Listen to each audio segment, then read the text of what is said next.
El amor entre hombre y mujer. ¿Cómo se logra el amor? ¿Dónde se encuentra el inicio de este amor? ¿Cómo se logra ese inicio? Se logra a través del tomar y del reconocer de lo que nuestros padres nos dieron en amor, en seguridad y en pertenencia. Luego llega el momento cuando los hijos tenemos que salir de casa. No siempre podemos permanecer como hijos. Si hemos tomado mucho, llega la hora en que también nosotros queremos y podemos hacer algo. ¿Qué queremos hacer? ¿Qué podemos hacer? Seguimos transmitiendo ese amor. ¿Cómo? El hombre encuentra una mujer y la mujer encuentra un hombre. Mutuamente se atraen y se vinculan con amor. Si ambos han tomado a los padres lo que ellos les ofrecieron y les regalaron, se desbordan de amor. Sin embargo, no en un enamoramiento encantado. ¿Rebosa de amor alguien que está enamorado? ¿A quién mira el que está enamorado? ¿Mira a la pareja o se mira a sí mismo? El enamoramiento es la expectación de recibir algo. ¿Qué es lo que sobre todo se quiere recibir a través del enamoramiento? Lo que hemos soñado recibir de nuestros padres y no lo obtuvimos. Ahora la pareja tiene que completar la entrega. Eso significa el enamoramiento. Pero justamente por estar enamorado, al cabo de un rato, resulta que también tenemos que dar algo. Es así como llega el desencanto. De pronto vemos cuán diferente es la pareja y qué tan particular nos resulta. En ese caso, tomamos lo que nos pueda dar como pareja, no como padre o madre, y a la vez le damos lo que nosotros podemos obsequiar como pareja, como adulto. Entonces, el amor mutuo tiene fuerza. ¿Cuál es la necesidad más profunda en una relación de pareja? ¿De qué se trata en última instancia? Se trata de la seguridad de pertenencia, que me sepa seguro o segura de que el otro se queda conmigo. Es decir, de que permaneceremos juntos y que podremos confiar mutuamente una vida entera. Él y ella están ahí presentes, uno para el otro. En ese caso, ¿cómo se demuestra que la pareja está dispuesta a darse esa seguridad? Se nota en que formalizan la relación y se casan. Ese es el compromiso público. Nos pertenecemos visible y manifiestamente para todos y con todas sus consecuencias. Comparen esto con, por ejemplo, el enunciado: vamos a quedarnos juntos, pero no queremos casarnos, solo somos una pareja. Podemos sentir la diferencia cuando se presenta una situación donde nuestro asentimiento al otro o nuestra disposición de estar ahí para la pareja está en peligro. Y a su vez, cuando nos damos cuenta que tampoco el otro no está dispuesto a brindarnos esa seguridad. Ahora, cierra los ojos y mira a tu pareja tal cual es, tan diferente a como tal vez nos la habíamos imaginado y asentimos a ella, así como es. Le decimos sí, tal como es, exactamente como es, y sin el deseo de que de alguna manera sea diferente a como es. ¿Cómo se siente entonces la pareja? ¿Se siente segura? ¿Qué conmueve su alma? El amor, un amor agradecido de que asintamos a él o a ella tal como es, exactamente como es. Si la otra parte de la pareja hace lo mismo, ambos estamos seguros, sea lo que fuere que llegue después. Así podemos confiar mutuamente y contar con el otro. Ni siquiera tenemos que decírselo porque la pareja lo siente. De golpe nos atrevemos a un siguiente paso en común. ¿Qué significa entonces amor entre hombre y mujer? Significa sentir mutuamente a cómo somos el uno y el otro. Ambos sabemos que somos diferentes entre nosotros. Hombre y mujer somos en verdad totalmente diferentes. Asintiendo al otro tal como es, y si me sintonizo en amor con él, si el asentimiento de la cabeza llega al movimiento del alma, el otro siente ese movimiento de asentimiento y responde a él con su sintonía. Entrando ambos en la misma sintonía, en mí se interioriza tal como es diferente a mí, y por ese sentimiento a través de mi pareja me enriquezco. Aquí podemos sentir lo que significa el crecimiento. Crecimiento significa que tomo algo nuevo y lo interiorizo. Lo otro empieza a ser parte de mí. Así crezco. Así también crezco en una relación, tomando al otro tal cual es. Si lo tomo de esta manera, él se convierte en una parte mía y yo en una suya. Las parejas manejan el amor de diferente manera. Algunas eligen el amor cómodo, por lo tanto se encuentran con su punto de vista, junto a la orilla de un río y el río de amor, o la recia corriente corre más allá de ellas. Otras no tienen principios con respecto al amor, se zambullen en la corriente y aprenden a nadar. De pronto son sostenidas por el flujo del agua. Este amor llega suavemente a su meta. Algunas parejas se encuentran en orillas contrarias. Se contemplan con sus distintos puntos de vista acerca del amor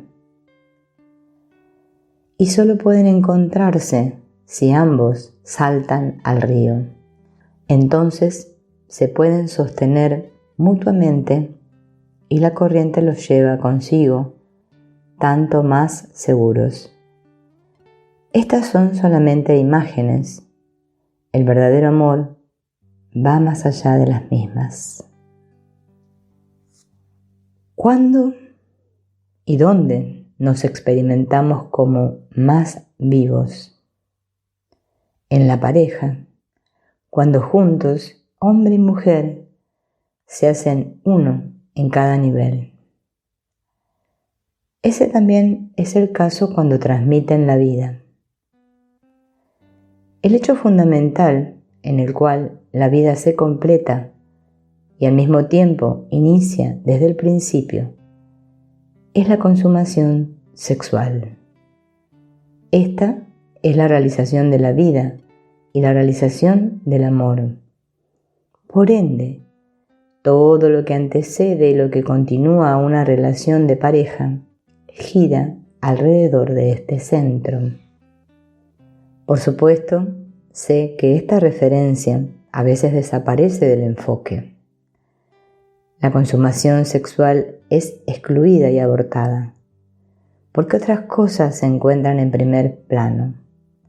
Por ejemplo, la profesión, o porque las circunstancias así lo sugieren y lo solicitan. No obstante, la vida solo continúa en esta consumación. No hay otra cosa que se iguale en el efecto. Por lo mismo tampoco hay alternativa que pudiera acercársele o incluso reemplazarla. Incluso allí, donde en este sentido pleno se le negara al individuo la consumación sexual, sigue siendo la mitad de la vida y la mitad del amor. ¿Cómo crecer juntos como pareja? Creciendo juntos en el servicio a la vida. Ahora miramos a nuestra pareja y a ese amor del comienzo con todo su deseo y con toda su realización. Lo regresamos al presente con amor. Lo que luego siguió, tal vez desilusión, lo dejamos atrás y nos enfocamos en el brillo de esta evocación. A nuestra pareja la miramos a los ojos y más allá de ellos, a su corazón.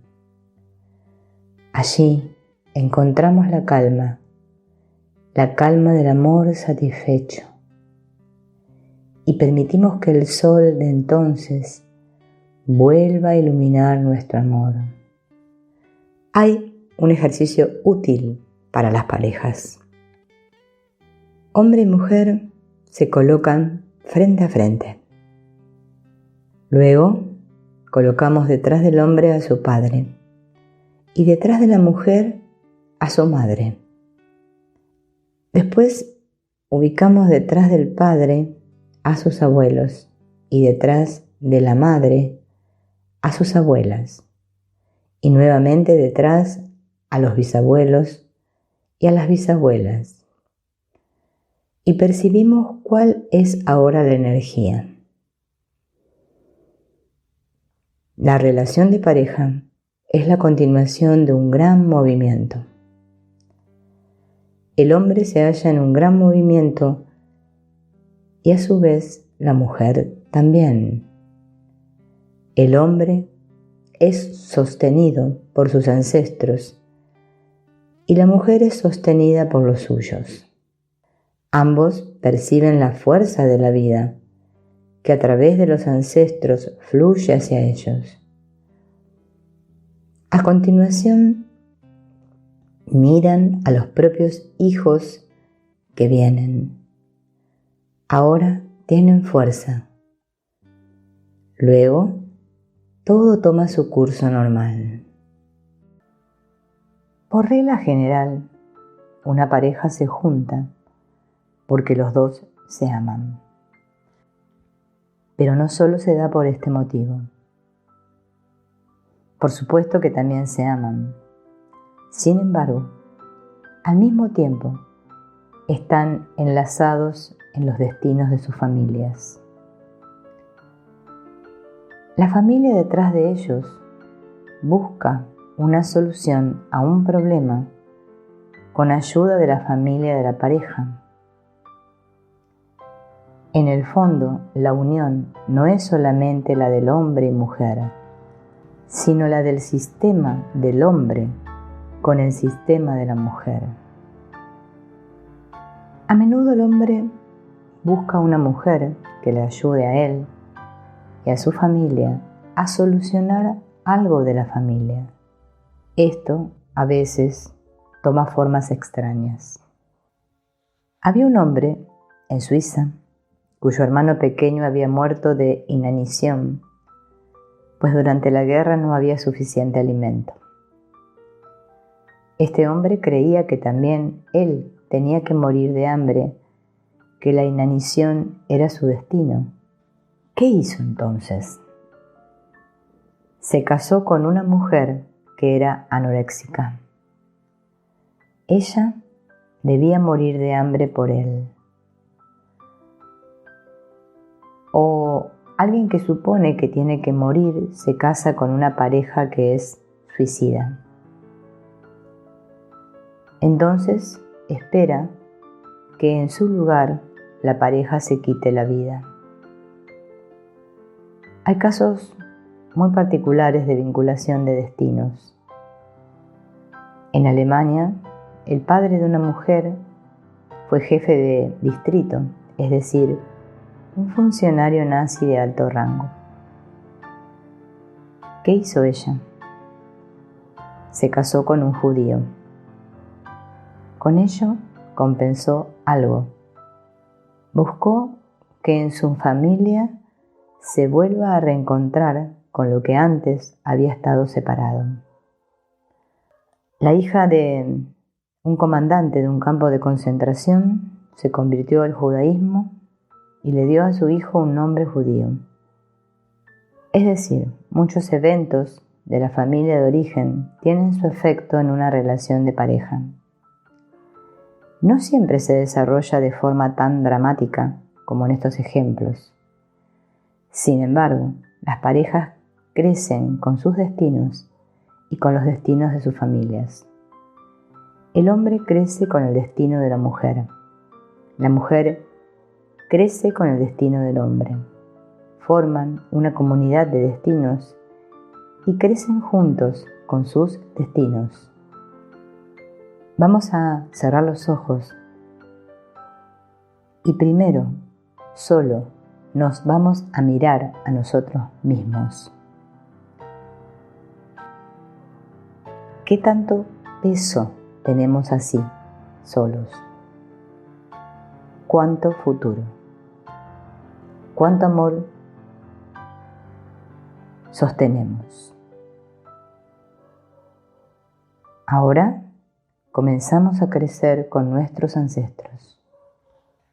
Los tomamos con amor, uno tras otro, y los llevamos a nuestro corazón y a nuestro cuerpo.